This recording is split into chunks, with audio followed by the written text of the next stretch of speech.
If you're reading this, I've already committed suicide. Written by Zebra Water. Narrated by the Deathless Lord Cerberus. Seeing the people you've killed is a really good way to ruin a good night's sleep. I just returned from Afghanistan not too long ago. 8 weeks to be exact. Yes, 3. You know what question I'm answering. 2 men and a kid? In all honesty, it should have been 4. When we were clearing a building, I saw a pile of rags on the ground. I kicked it out of the way, and with some meaty thuds, the object rolled across the floor and began crying. The mother ran over and picked up her baby. The look in her eyes. I've seen the eyes of men who genuinely wanted to kill me, but hers were ones that didn't want me to die. They wanted me to suffer. Contact left, 2 males. I hear yelling in 2 different languages. All I heard in English was, "Drop the knife." All I heard in whatever language they speak were threats.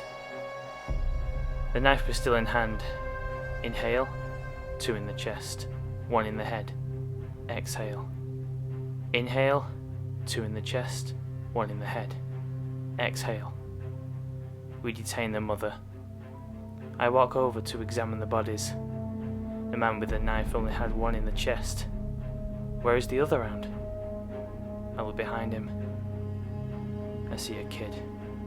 No more than 12. Dead. Hole in his throat. I got the jugular. There was more blood than kid.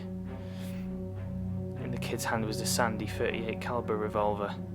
I still haven't inhaled. The night before was the last night I slept. Ever since that mission, I had been under a lot of stressful investigations. People question if I saw the kid. Jesus, if I aimed for the kid. Long story short, I'm clear. That's all that matters, right? I get to go home and enjoy my fat American restaurants. I get to see my family, my pregnant wife. I get to look into her eyes. I wish there was a way I could see her eyes without her seeing mine. I don't want her to see what I did. After 8 weeks of no eye contact, there seems to be a strain in our relationship. I glue my ass to the computer chair and let the room bathe in the blue computer light. My eyes hurt. I spend most of my time on Reddit, YouTube, Pornhub. I deleted my Facebook. Solitude and anonymity is the one thing I seek most now. After 89 hours of no sleep, my wife convinced me to go to the doctor. A new drug. No REM, no problem. I didn't know if it was the motto of the drug, but the doctor assured me it's a drug. Trust the name was the motto. I started taking no REM, and this is where things start getting crazy. I pop 2 pills before dinner and I'm golden. I sleep like it was an Olympic event. I constantly have the same dream and occasionally wake up in places I didn't fall asleep. It became a party joke.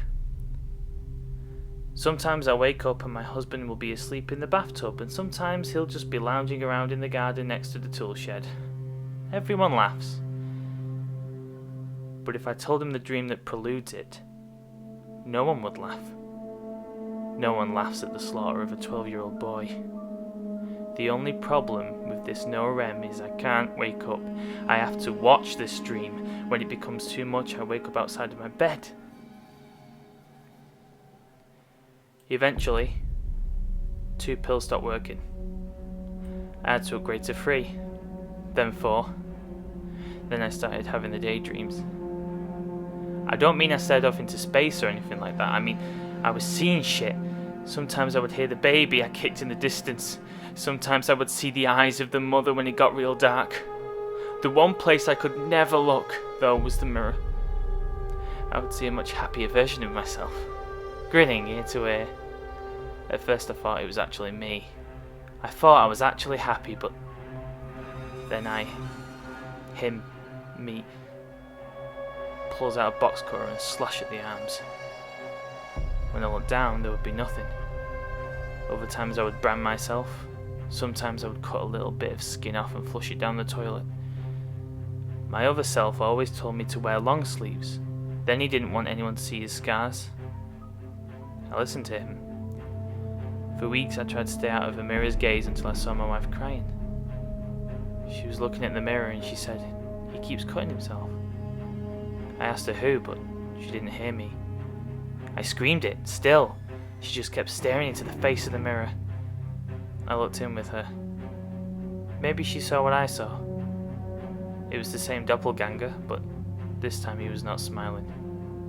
He had a cartoonish frown on his face. One you would have to really try to make. Before I knew it, he was cutting her throat open with the same box cutter. As soon as I saw the blood pour out, I woke up in the garden next to the shed again. This medication was getting too out of hand. I got in my car and floored it to the hospital. Halfway there, I noticed I was in the same clothes I wore yesterday, which was strange because I always woke up in pyjamas. After rushing to the hospital and being extremely rude to people, I convinced the doctor to see me right away. I tell him everything, and the next word he spoke made my heart so audible in my head I would have thought it was behind my ears. "John, you're in the control group. No REM should have had no effect on you because it's sugar." My mouth was dry. I couldn't even drizzle out a word. I looked down at my arms and instantly felt pain shooting up and down. I rolled up my sleeves and saw the brands, the cuts, the piece of skin I flushed away. I hear the doctor say something along the lines of, "Oh, sweet Christ." I scrambled for my phone and scrolled down to my wife's name. I tried calling it. No answer. Yes. In the shed. That's the answer to the question I know you want to ask.